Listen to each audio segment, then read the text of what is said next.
করছি। সে একটি ছবি আঁকছে। শিশুরা খেলছে।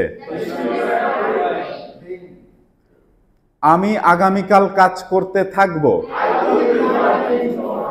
সে রাত 8টায় পড়াশোনা করতে থাকবে।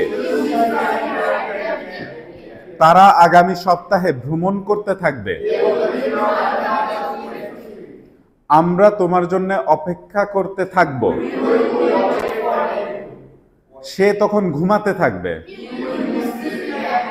এটা মনে করেন সে তখন ঘুমিয়ে থাকবে, এমনও হয়। ঠিক আছে, তুমি ক্রিকেট খেলতে থাকবে।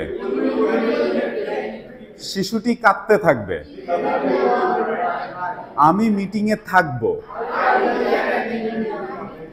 এটা আবার I will be in a meeting, এটাও হয় কিন্তু I will be in a meeting.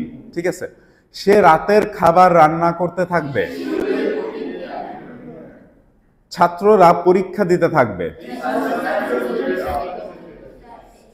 ঠিক আছে, প্র্যাকটিস হয়ে গেল, বাসায় এগুলো রেগুলার প্র্যাকটিস করবেন। ঠিক আছে।